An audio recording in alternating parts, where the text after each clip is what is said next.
আমার মতন যদি জীবনেও তুমি কোনোদিন পোলাও না বানিয়ে থাকো তাহলে আজকের রেসিপিটা শুধুমাত্র তোমার জন্যে। কারণ পোলাও এমন একটা জিনিস, বেশিরভাগ মানুষই কিন্তু ভয়তেই করতে চায় না, কারণ একটু 19-20 হলেই কিন্তু পুরো পোলাও রেসিপিটা কিন্তু খারাপ হয়ে যেতে পারে।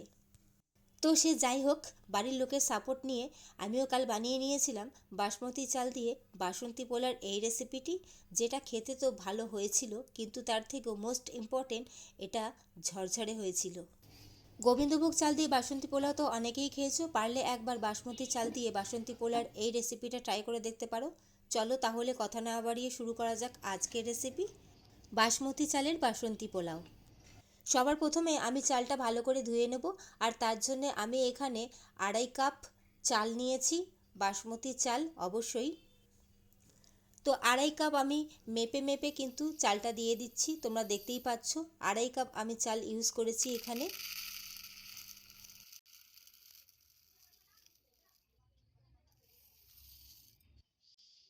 তো 2.5 কাপ আমি চাল নিয়ে নিয়েছি, 2 কাপ পুরো ভর্তি ভর্তি করে, আর হাফ কাপ নিয়েছি মেজারমেন্ট করার কাপ আছে, সেটা দিয়ে আমি মেপে দিয়েছি।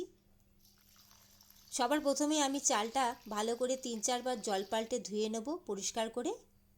তোমাদের কাছে যদি কোনো মেজারমেন্ট করার কাপ না থাকে তাহলে তোমরা বাটি বা যে কোনো কিছুর সাথে মেপেই তোমরা ইউজ করতে পারো, আর মাপটা কিন্তু এখানে খুবই ইম্পর্টেন্ট। চালটা আমি ভালো করে ধুয়ে নিয়েছি, এখন পরিমাণ মতন জল দিয়ে দিয়েছি, আর 2 ঘন্টা আমি চালটা ভিজিয়ে রাখবো, ঘড়ি ধরে পাক্কা 2 ঘন্টা। ফিরে এসেছি বন্ধুরা ঠিক 2 ঘন্টা বাদে, আর দেখো চালগুলো কত সুন্দরভাবে ফুলে গেছে। এখন চালটা জল ঝরিয়ে নেব আমি, আর চালটা আমি জল ঝরিয়ে দেখো চুপড়ির মধ্যে ঢেলে রেখেছি, যাতে এক্সট্রা যে জলটা থাকে সেটাই সবটাই যেন পড়ে যায়। এখন চালটা আমি জল ঝরিয়ে নিয়ে নিয়েছি। এখন সবার প্রথমে আমি ম্যারিনেট করে নেব, তার জন্য আমি 1 টেবিল চামচ মতন আদা বাটা দিয়ে দিলাম। এর সাথেই আমি 1 চামচের থেকে একটু কম হলুদ গুঁড়ো দিয়ে দিচ্ছি, আর এর সাথেই পরিমাণ মতন নুন দিয়ে দিচ্ছি। আর অবশ্যই যেটা মোস্ট ইম্পর্টেন্ট সেটা হলো ঘি। ঘি আমি এখানে আপাতত 4 টেবিল চামচ মতন ইউজ করেছি। এখন সমস্ত কিছু হালকা হাতে সুন্দর করে মেখে নিতে হবে, যেহেতু চালটা খুবই নরম আছে তাই হালকা হাতে ভালো করে সুন্দর করে দেখো আমি মেখে নিয়েছি। এখন এটা আমি 15 মিনিটের জন্য এইভাবে রেখে দেব। 15 মিনিট বাদে আমি প্যান বসিয়ে দিয়েছি, আর ওর মধ্যে সামান্য একটু সাদা তেল অ্যাড করেছি, আর এর মধ্যে আমি আবারও বেশ খানিকটা 4 চামচ মতন ঘি অ্যাড করে দিয়েছি।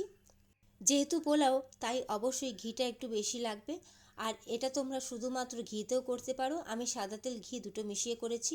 সবার প্রথমেই আমি কয়েকটা কাজু বাদাম একটু ভাজা করে নেব। আমার চ্যানেলে আরও অনেক রেসিপি আছে বন্ধুরা, তোমরা চাইলে সেগুলো দেখে নিতে পারো, ভালো লাগলে অবশ্যই আমার চ্যানেলটি সাবস্ক্রাইব করে আমার পাশে থেকো।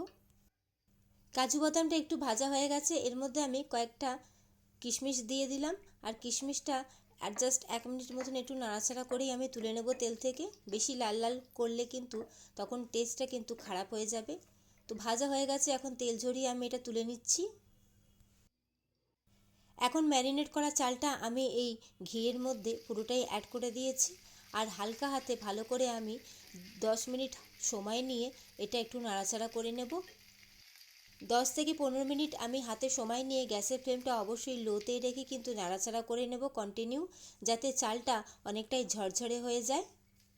যেমনটা তোমাদের ভিডিও শুরুতেই বললাম যে জীবনে প্রথমবার বানিয়েছি, তাই একটা জিনিস তোমরা নোটিস করেছো কিনা জানি না, আমি কিন্তু চালটা ডাইরেক্টই কড়ার মধ্যে দিয়ে দিয়েছি, কোনো রকম ফোড়ন কিন্তু দিইনি।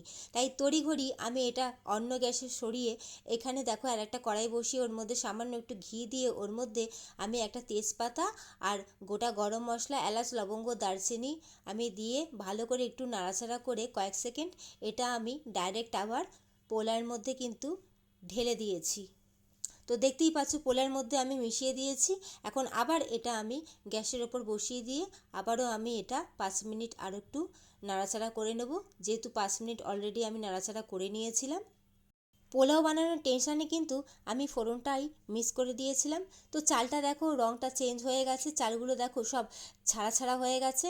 এখন আমি এর মধ্যে জল দিয়ে দিচ্ছি, আর জলটা অবশ্যই কিন্তু মেপে দিতে হবে। আমি এখানে 2.5 কাপ চাল নিয়েছি, তার জন্য আমি 5 কাপ জল এখানে অ্যাড করে দিচ্ছি। যতটা চাল তার ঠিক ডবল জল, এটাই হলো পোলাও বানানোর সঠিক নিয়ম। এখন দেখো হালকা হাতে সমস্ত কিছু আমি একবার ভালো করে মিশিয়ে নিচ্ছি জলের সাথে। এখন এর মধ্যে আমি ভেজে রাখা কাজু বাদাম কিশমিশটা দিয়ে দিচ্ছি। আবারও আমি হালকা হাতে একটু এটা মিশিয়ে দেব। সমস্ত কিছু আমি সুন্দর করে মিশিয়ে নিয়েছি। এখন গ্যাসের ফ্লেমটা আমি মিডিয়ামে রেখে 10 মিনিটের জন্য এটা আমি ঢাকা দিয়ে ফুটতে দেব। ঘড়ি ধরে ঠিক 10 মিনিট আমি ঢাকা দিয়ে রেখেছিলাম। ঢাকাটা খুলে দেখাচ্ছি, দেখো চালগুলো ফোটা শুরু হয়ে গেছে। এখন এর মধ্যে আমি হাফ কাপ চিনি দিয়ে দিচ্ছি। আর এই মেজারমেন্টটা কিন্তু একদম পারফেক্ট ছিল, খুব বেশি মিষ্টিও হয়নি আর খুব কমও মিষ্টি হয়নি, একদম পারফেক্ট। তো 2.5 কাপ চালের জন্য আমি এখানে হাফ কাপ চিনি দিয়ে দিয়েছি। চিনিটাও আমি হালকা হাতে সুন্দর করে মিশিয়ে নিয়েছি। এখন এটা আমি ঢাকা দিয়ে গ্যাসের ফ্লেমটা একদম লোতে করে 15 মিনিট এটা এইভাবে হতে দেবো। ফিরে এলাম বন্ধুরা ঠিক 15 মিনিট বাদে, একদম ঘড়ি ধরে 15 মিনিট। আর দেখো সমস্ত জলটা শুকিয়ে গেছে, জাস্ট একটু জল বাকি আছে। এখন আমি হালকা হাতে সমস্ত কিছু দেখো একটু নাড়াচাড়া করে দিয়েছি। আর এই সময় আমি কিন্তু পরিমাণ মতন গরম মশলার গুঁড়ো দিয়ে দিচ্ছি। আর নুন আমি ম্যারিনেটের সময় যা দিয়েছিলাম পারফেক্ট ছিল, তো আমি আর আলাদা করে নুনটা এখানে ব্যবহার করিনি। তো গরম মশলার গুঁড়োটা দিয়ে আবারও হালকা হাতে ভালো করে সমস্ত কিছু মিশিয়ে নেব। আর জলটা যেহেতু এখনও আবারও আছে, তো আরও 5 মিনিটের জন্য এটা আমি ঢাকা দিয়ে রেখে দিচ্ছি। 5 মিনিট বাদে আমি গ্যাসের ফ্লেমটা অফ করে দিয়েছি। আর এটা আমি আরও 10 মিনিট এইভাবেই দমে রেখে দেব। 10 মিনিট দমে রেখে দেওয়ার পর ফাইনালি ঢাকা খুলে আমি একটু নাড়াচাড়া করে নিচ্ছি সমস্ত কিছু। আর কতটা ঝরঝরে হয়েছে সেটা তোমরা দেখে বুঝতেই পারছো, কারণ আমি নিজেই অবাক হয়ে গেছি দেখে যে এত সুন্দর পোলাও ঘরেও তৈরি করা যায়। তো বন্ধুরা, রেডি হয়ে গেল বাসমতি চালের বাসন্তী পোলাও। কেমন লাগলো তোমাদের অবশ্যই সেটা কমেন্ট করে জানবে। ভালো লাগলে অবশ্যই লাইক কমেন্ট শেয়ার করে দিও। চলো টাটা।